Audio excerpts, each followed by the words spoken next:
Good afternoon. It's just gone midday Eastern time. It's 12:20 Eastern time right now, and I'm just going to do my recap for the day. I finished early, finished green, but I overtraded and didn't trade too badly. But I'll go through it. So on my screen is same like my pen. On my screen is the MES, which is also the same as the ES, and you can see there's quite a lot of trades here. Looks a lot more. I took 5 trades today. I think including the ads it was 11 in total, but 5 separate trades. So my first trade of the day was a break and retest of the pre-market high. That level was also yesterday's high, which is what that dotted line shows. And I was in there, I added again there, and I added then on the breakout as well. So I was in 1, 2, and then 2 contracts, 4 contracts in total for the push up. And unfortunately, let's just make this screen a bit bigger. There you go. My webcam's covering the top of my screen, so I can't see it. So yeah, so the break and retest, that's the area I was watching for. So I got my initial entry was there. As it came back down, I waited and I probably thought I missed it a bit, and as it came back up again, I got another entry there. So my average price was just along here, and when we broke out, I had a limit order in to buy market on the break of the high, and I really wanted to see it push up, and that was my target. My target was 44.10, I think it was. In fact, about there was my first target. And as you can see, it never quite reached it, and I like to call these the Freddy Krueger fingers that put in the 3 tops. And I was watching the volume delta. This is the order flow cumulative delta, which you can get on NinjaTrader. And while I was watching that, the delta was coming down while we were trading up, and that shows that there's an imbalance in buy. You know, the price was pushing up, but there was more sellers and buyers. And I also look at footprint charts as well, and it is probably a bit obvious if I look at it now. So I stopped out. I should have stopped out on my ad and at the bottom, or at least break even or below there, but I didn't. I held on to it. I was hoping it would bounce off of this area here, and it didn't. So I got out of my ad, then I got out of my first initial entry, and that was me. That was a stop out for the day. That was about -2R, I think, because of the ad as well, which I was aware of, and I was using this area on the VWAP as my stop area. As you can see, I got out before it and got out afterwards, and that's, I'm okay with that. So I did try another long when I saw it pushing back up, and I took a bit of profit here. So that gave me a bit of profit. That's my second trade. I tried another long because I saw this area of confluence, and I wanted it to push up, and obviously it didn't, and so I got out. I think that was a loss. Yeah, so that was I added as well. I'm trying to add into my trades as well, and ignore that. I stopped out there, and then I tried another one, and I stopped out again. So that's pretty much it. I think I stopped out there as well. So that was me out of that trade. And then finally, like I said, in fact, in my notes, I even put a message in there as I was doing it. Trade for long reversal with confirmation. Oh, small profit, out break even. I put from memory, and now I'm now starting to forget what my entries are, and this is classic over trading, which it really was. So I was long at 43.97 there, and I think I added there, and it came out, pulled back, and I got out for break even, slight profit. I remember that now I've written it down. And then my 5th and final trade was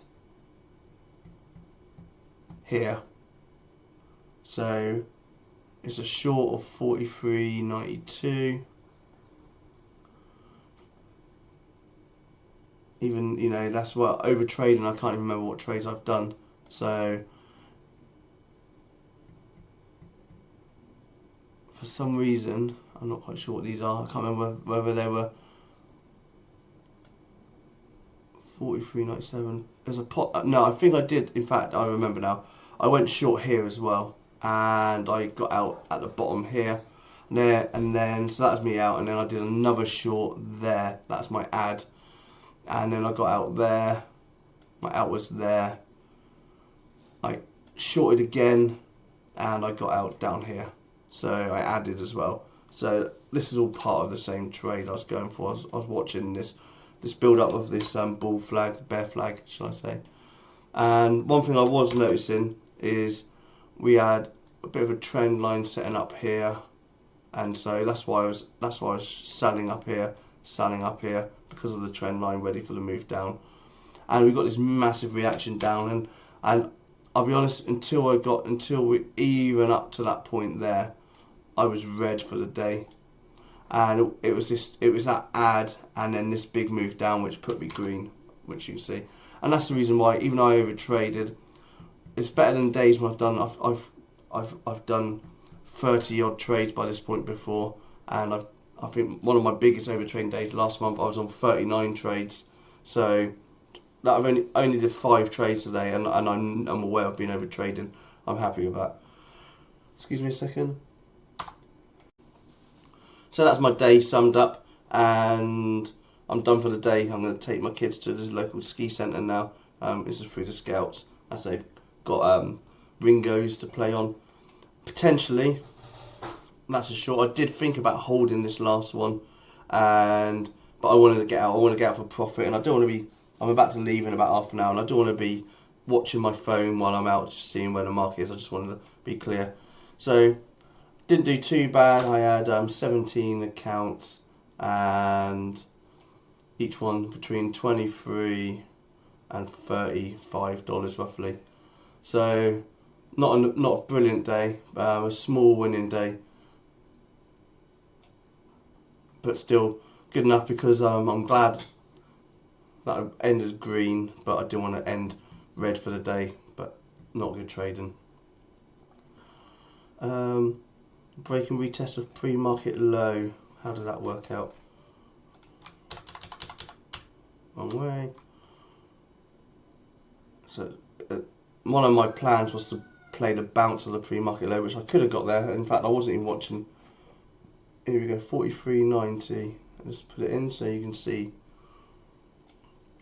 So 43.90 bounce, and we're 43.90 bounce. I was going short there, so I didn't even go with my pre-market plan. It would have worked. I would have got a small scalp out of it, but I was looking at I was playing basically the volume, and I was watching. One thing I'll show you as well, my footprint charts. So it's quite new to me. I've only recently had these added to my Ninja platform, and it basically is a candlestick, and it shows you where the volume is within that candlestick, and you can see a lot of buyers in that area, and you can see that because of all of these big numbers here, and the yellow indicates where the biggest amount of buying and selling occurred in that candle. So you can kind of use that as support and resistance as well in the candlestick. For example, here you can see the average area was along here, and presumably that if you looked at a volume profile tool, you'll probably know the tool which I use, which shows you the volume on the side, and then with a point of control. The point of control probably goes through that area as well. So it just gives you an area, and what I'm using it for is to watch for reversals. So for example, when we're breaking out like this candle here, you can see there's hardly any buyers coming in at that area, and you can see it being rejected back down. And then with that and the delta, sorry, that's a lie, sorry, there's no sellers in that area, but there was no follow through, I meant. And you can see it come back down. The biggest volume was traded around that area, and so that's kind of the area I was watching. And I use the delta as well to see, because on some green candles, let's find green candle. Some green candles show you negative delta, which means like this is a green candle, but you can see down here we have a negative imbalance.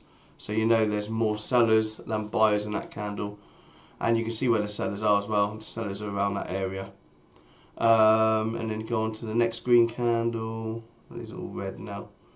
Yeah, and obviously vice versa. You've got this green candle here, but there's the imbalance. To be fair, there's almost a neutral imbalance, minus 108, that number there. But we've got a green candle, and so that looks like there's a weakness. There's no real buyers up there. We had a few buyers come in, and then we had a bigger negative delta for this candle, and like I said, I reckon it's going to go a bit lower, and we can see it breaking down right now.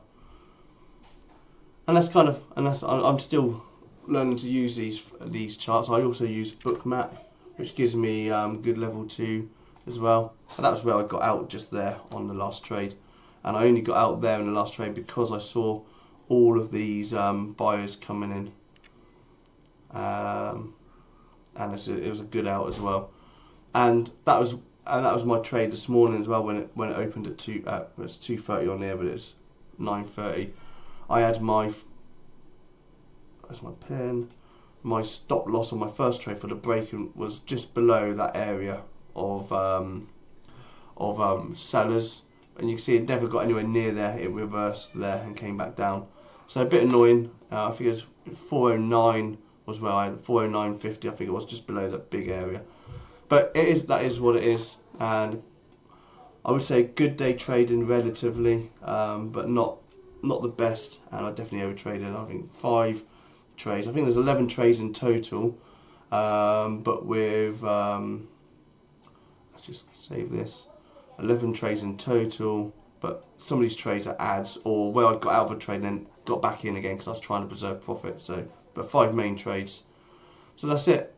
Okay, thank you for watching, and I will see you tomorrow at 9 AM Eastern Time for the pre-market levels. And as you see from today, the levels are still working even on the downtrend, or on the downward, the 5-minute downtrend anyway. It's not a downtrend because we're still in the hourly uptrend. Right, thank you for watching.